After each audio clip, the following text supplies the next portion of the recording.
Purifica mis labios y mi corazón, Señor, para que anuncie con dignidad tu santo evangelio de la paz. El Señor esté con ustedes. Lectura del Santo Evangelio según San Lucas. Gloria a ti, Señor. Se acercaron a Jesús algunos saduceos que niegan la resurrección y le dijeron: Maestro, Moisés nos ha ordenado, si alguien está casado y muere sin tener hijos, que su hermano, para darle descendencia, se case con la viuda. Ahora bien, había 7 hermanos.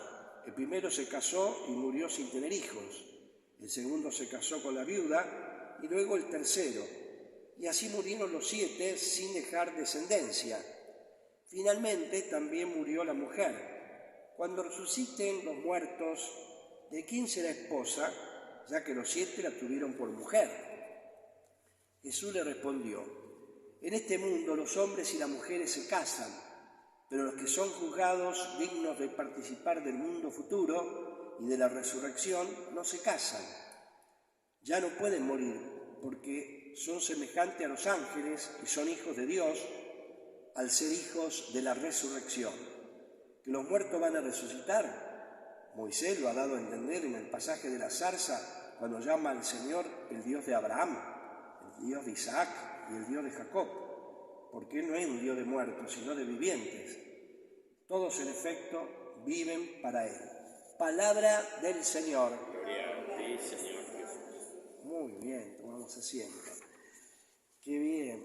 Bueno, ya estamos el domingo. Bueno, hoy no ha podido venir la hojita.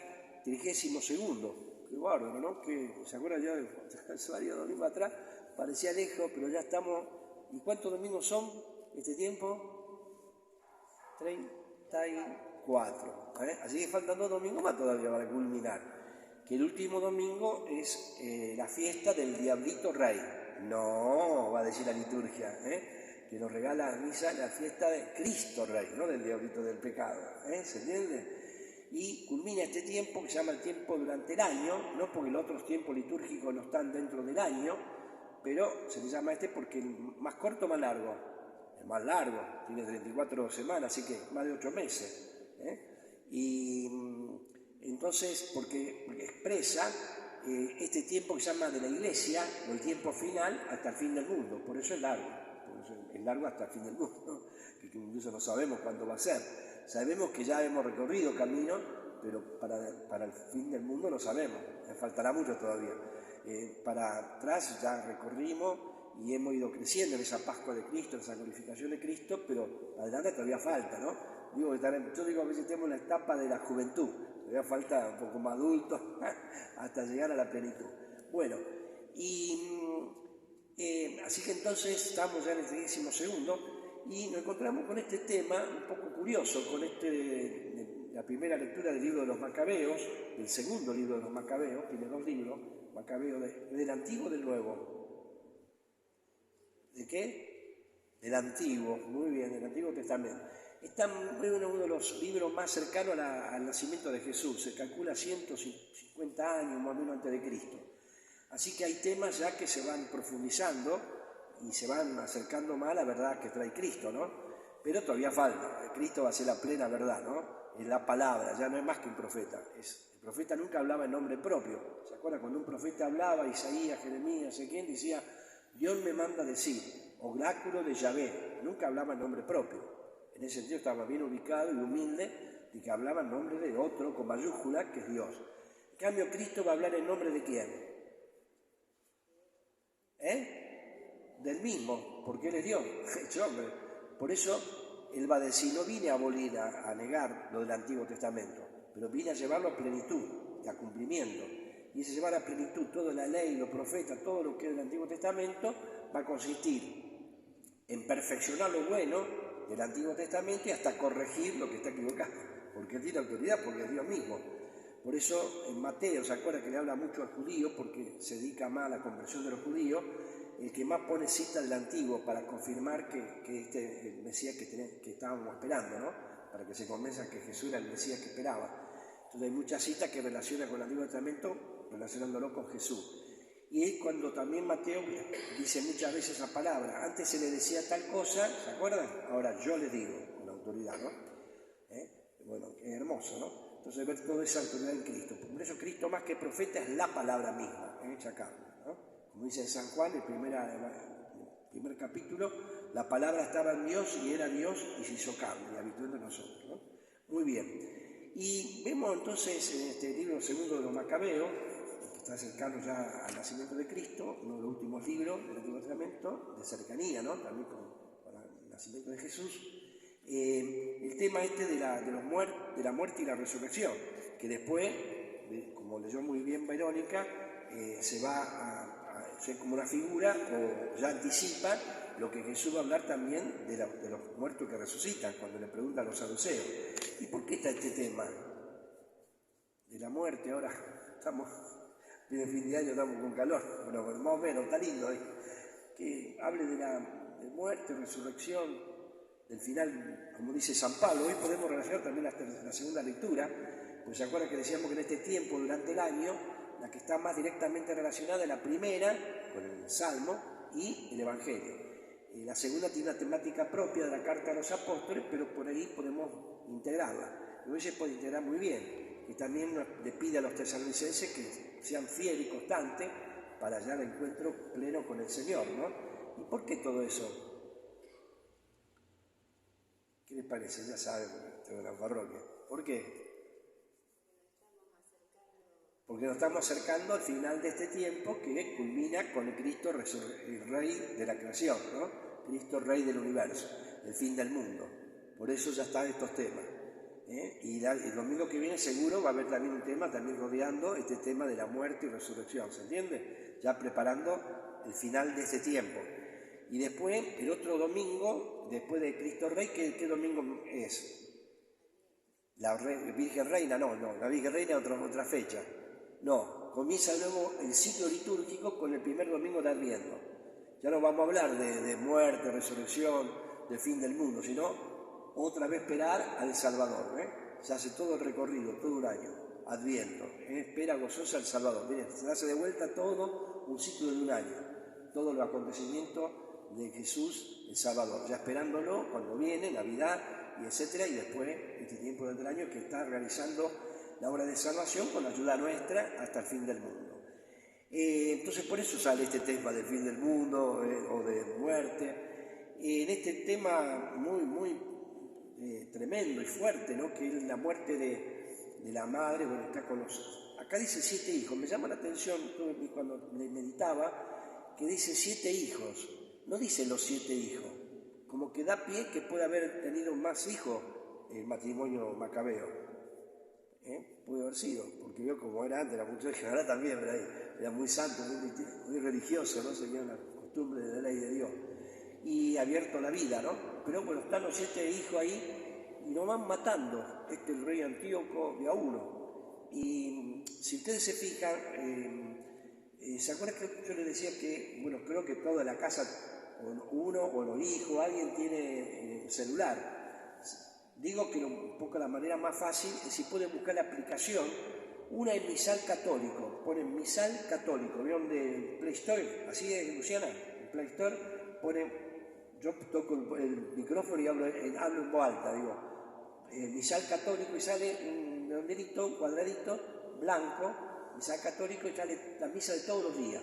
Y está bárbaro, porque están todas las lecturas, oraciones, tiene una explicación un poco también. Así que muy lindo. Y también tienen otro que se llama liturgia, que es un pescadito que tiene una crucecita arriba, rojito el pescadito, que se llama liturgia. Dicen liturgia y sale, y también se lo recomiendo. Y justamente ahí van a tener los textos. Van a ver ustedes, porque hoy no tenemos la hojita que les va a servir, porque van a ver cómo el libro de los Macabeos, yo ya me lo imaginaba después cuando vi el capítulo y los versículos me di cuenta que está cortado, no sigue el texto directo, porque falta que no está ya acá cuando la madre, que ve a los hijos que lo van matando, se desespera y grita y se revela, no, ella misma lo anima.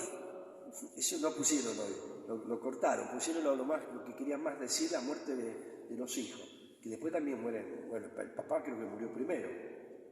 Qué bárbaro, la madre misma lo anima, qué fe, qué amor, ¿no?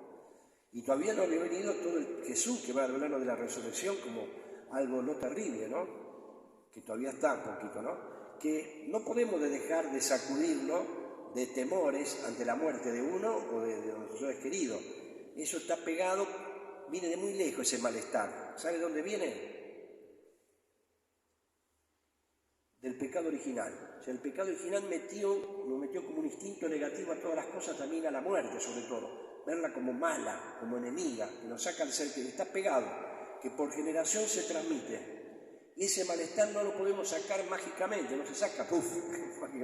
Ni el bautismo lo saca, cuando fuimos bautizados, ese malestar. Sigue persistiendo.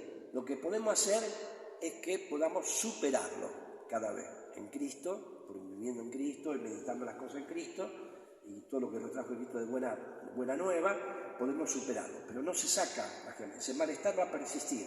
Por eso no es pecado que uno sienta malestar, temores, así ante la muerte de uno, de los demás. No, eso, el asunto no quedarse de forma fatalista, muere y me quedo ahí como negativo. Entonces sí, porque es un pecado, porque estamos negando la verdad de lo que Cristo hizo con la muerte, que ya no es más mala. Ya le sacó, como dice San Pablo, el aguijón mortal. Ya no tiene un aguijón mortal, ya no mata más. Camino de gloria, le hizo un agujero, ya era el camino de glorificación. O sea que no pierden nada, como decían ellos mismos, ¿no? Van a ganar la vida. Pero bueno, eso viene en segundo momento. Pero qué lindo, ¿no? Porque eso nos ayuda a estar mejor preparados ante la muerte de nuestros seres queridos como la nuestra. Entonces va a convivir en el dolor, pero ya no. La palabra que yo uso descubriendo esto, y más en Cristo, que nos va a clarificar mucho mejor lo que es la muerte, como camino de resurrección y de vida plena, etcétera, ya podemos tener dolor, malestar, etcétera, pero la frase que el padre José Luis es: ya no nos destruye, ya no estamos destruidos.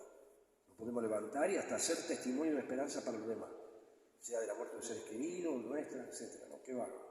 Bueno, y acá vemos entonces los hijos van matando de a uno. Bueno, ven lo que dice, algunos son más, no le dice, no lo agrede, no le retruca al rey y a los verdugos, pero uno de los hijos le dice, ¿no?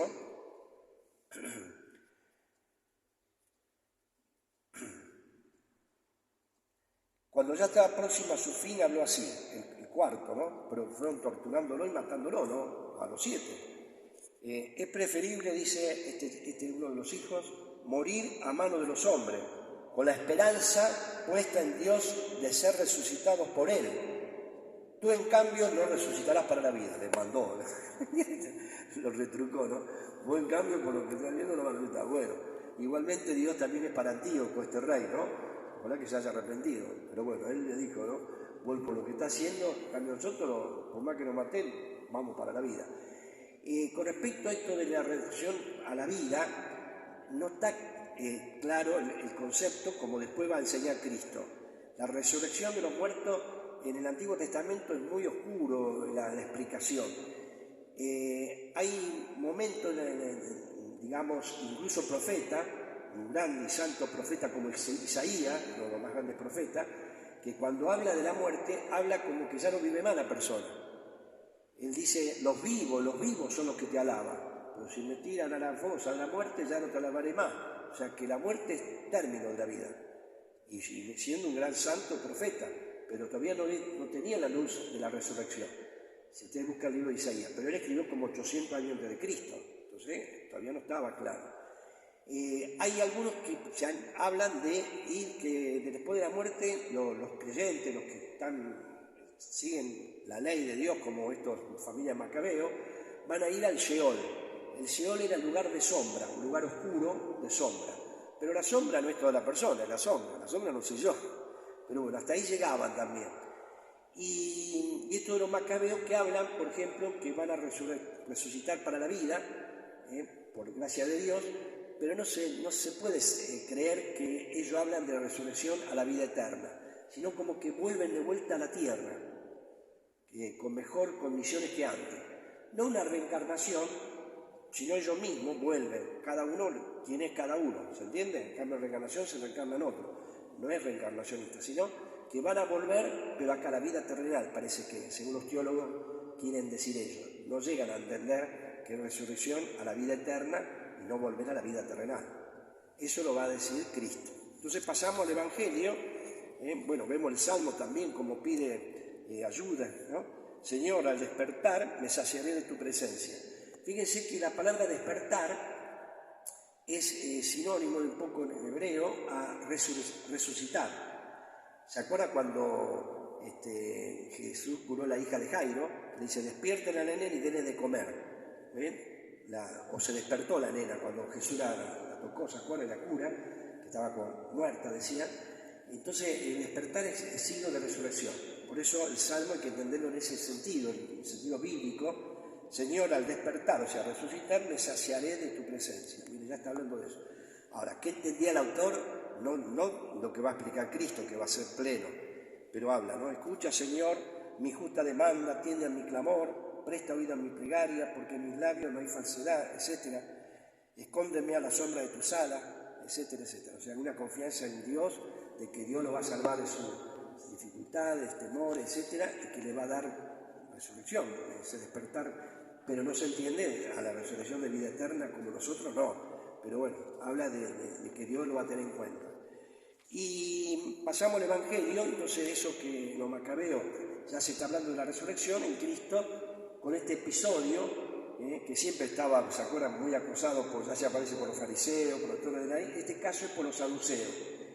Los fariseos, que eran muy estrictos observantes de la ley, y, ¿no es cierto?, y a veces se quedaban en letra, y, ¿no es cierto?, y no el espíritu,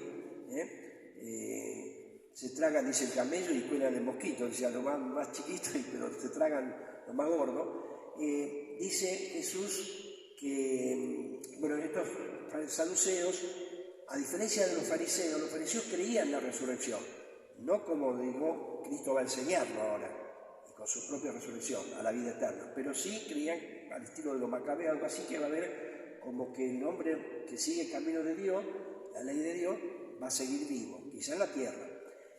En cambio los saduceos no creían, ¿ves? Como escuchamos, que no creían en la resurrección. Ellos del Antiguo Testamento no creían en todo el Antiguo Testamento, en los libros. Uno de los libros que creen, que lo aceptaban como palabra de Dios, era el Éxodo. Y justo después Jesús le va a dar argumento tomando el libro del Éxodo. Le contraargumenta con su propio argumento. ¿Y cómo parte la pregunta?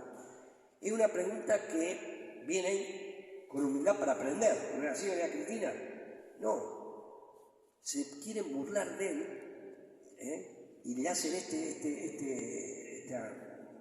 comparación como que imposible de caer en la trampa, ¿no? Como que ya que cree en la resurrección, le pone el caso de un hombre que se casó, muere este hombre, y entonces el hermano, para dejar descendencia, era la costumbre que tenían los judíos, le convenía que se casara con el hermano, si eran varios hermanos, eran 7 hermanos, fíjense, parecido a los 7 hermanos macabeos, número 7 es signo de plenitud, de perfección. Entonces, bueno, se casa, y para que siga un poco el tema de la sangre y todo eso, los judíos como los orientales. Yo tengo un primo que ahora partió al cielo, gloria, pero que se hace gozar la suprema felicidad, que murió su esposa jovencita, mi prima, porque también se casa mucho entre primos, primo hermano también. Mi papá y mamá eran primo hermano, por eso salía así, ¿no? Pero bueno, no. Pero bueno, y entonces, cuando muere mi prima, a los 29 años, en el parto, y ella era tan religiosa que se fue a confesar con su confesor y fue al parto. Así que ya fue con zapatito y todo, se fue a confesar, comulgó, y fue al parto y no sé qué pasó, y murió. Y entonces estuvieron charlando los familiares y dijeron que mejor la hermana, que era soltera, se case con el viudo, que era casado con la hermana de ella, para que mejor que lo pueda criar, recién nacida, porque el nene nació bien. Y bueno, y para eso, ¿no? Para que se mantenga un poco toda la tradición. Y bueno, se casaron hasta hace poquito, partió al cielo él a los 20 y pico de años, y ella sigue ahí, ¿no? Está enfermita, pero está ahí fuerte, una mujer fuerte, ya la conoció Estela, la conoce, ¿no? Entonces, bueno, esto y entonces le ponen el cuentito dice, se casó, se murió, entonces se casó con el otro hermano, eran 7.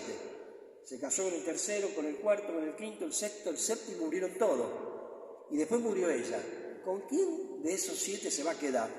En una burla, porque como eran 7. se va a ver una pelea ahí en el cielo.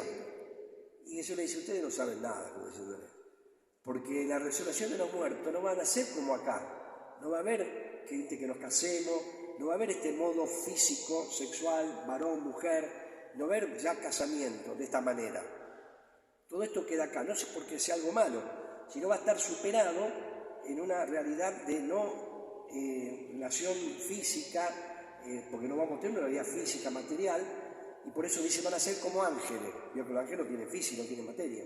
Vamos a ser como espíritus solamente, pero no, vamos a ser espíritu, alma y cuerpo, pero un cuerpo que no va a ser de este modo físico, sino espiritual. Todo un tema, el tema del cuerpo, la explicación también judía incluso y griega, nuestra nueva teología, que habla que cuando uno muere, muere con el alma y el cuerpo. Y lo que quedó acá, Padre, lo que quedó acá sería un modo del cuerpo, que es este modo físico, sexual, varón, mujer, con esta voz, etc. Pero saliendo de esta realidad terrenal, ya no voy a tener este tipo de modo de cuerpo, que es mi individuación, lo decía el profesor, mi individuación, ¿qué es individuo soy? Mi talificación, ¿quién es Paula, Luciana, Estela, José Luis B? ¿Quién es cada uno? O sea, el alma define lo que el hombre es, de especie. ¿Qué somos? Ser humano. Eso es lo que lo define el alma. Responde a la pregunta ¿qué soy? Ser humano. El cuerpo responde a la pregunta ¿quién soy? José Luis, Ramón, Pablo, la talificación, ¿quién es tal? Acá en este espacio y tiempo, la Tierra tiene este modo, sexuado, varón, mujer, con voz, etc. Salido de esta realidad de espacio y tiempo, voy a seguir con mi cuerpo en mi yo de cada uno, pero no de este modo, sino como dice San Pablo, de cuerpo corruptible a cuerpo incorruptible, de cuerpo terrenal a cuerpo celestial. O sea, que habla de continuidad del cuerpo, pero discontinuidad del modo. Pero lo que quedó acá, el cajoncito, es modo del cuerpo, no es todo lo que es el cuerpo. Entonces, cuando uno muere, muere con el alma y cuerpo, que en mi individualidad eso no se va a perder. No se puede desunir nunca alma y cuerpo, nada más que no va a ser de este modo. Pero que yo voy a saber que yo soy yo y el otro es otro, porque cada uno es su yo personal, pero no de este modo por la palabra, mirándonos físicamente, sino por la plena y pura conciencia de que yo soy yo y el otro es otro, por la conciencia.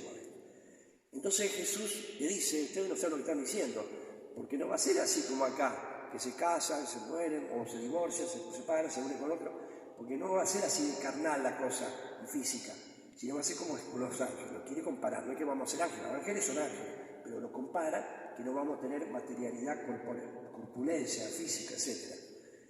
Y que Dios dice, Dios de los vivos, entonces le saca a ellos el argumento de ellos.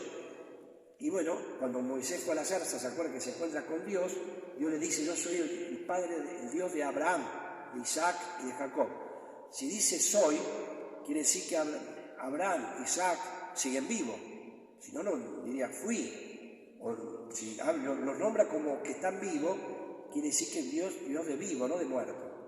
Justo lo que ellos ponían como argumento, que ellos reconocían del Antiguo Testamento, uno de los pocos libros del Éxodo, está diciendo que ellos están negando que Dios es Dios de vivo, o sea, siguen vivos, pero no de este modo. Por eso están equivocados de decir con quién se va a quedar, que querían hacerlo caer en la trampa, y decir si se queda con uno y lo otro era el esposo, y hay todo un lío de discusión, y se burlarían, todo de forma irónica, pero que Jesús le da vuelta, más vivo que todo ello, no, porque no va a ser decir de modo físico, ya no.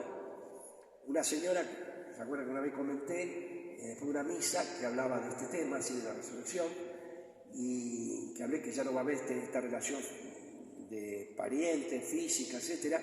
Me dice, pero yo a mi hija, cuando salíamos para la calle, ¿no? Cuando salíamos de la misa, dice, yo no voy a amar a mi hija así de este modo como la ama acá. No, le digo, así en seco. No, la va a amar más y mejor a su hija, pero a todos por igual. No va a haber más ya un amor particularizado, de amar más a mi esposo que a un desconocido, a mi hija más que a una desconocida. No, va a ser un amor universal.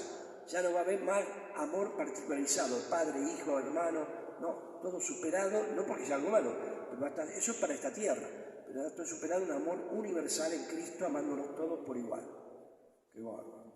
Entonces, bueno, esta la fe que creemos en este camino ya estamos culminando este tiempo que culmina el tiempo litúrgico del tiempo del año con dentro de 2 domingos el Cristo Rey del universo, venciendo todo mal, empezando por el pecado y con el pecado la muerte y la ley, como decíamos, no la ley en sí misma que Dios mismo, sino la letra, como los judíos muchos se quedaban con la letra y no el espíritu. Todo eso hoy San Pablo lo vence y hoy vemos entonces este camino de resurrección para anunciar a los demás. Nosotros, como dice San Pablo, yo sé en quién creo, yo sé en quién espero, en este Cristo que es muerto, resucitado, que es garantía, es un garante y garantía y causa de nuestra resurrección. Yo no creo en un Dios muerto, en Cristo muerto, sino que ha vencido la muerte y entonces tiene sentido en mi vida. Por eso esta palabra de elogio a los tesalonicenses, se ve que era una comunidad muy creyente, muy buena, que había aceptado la palabra de Dios a través de San Pablo, que él habrá fundado esta comunidad de tesalonicenses, y lo felicita y que sigan creyendo, y le pone su ejemplo, que él siga anunciando la buena nueva, aun cuando los persigan, etcétera, porque confía en este Jesús que nunca los va a abandonar, y le dice a ellos también, ¿ven? ¿Se acuerdan la segunda lectura?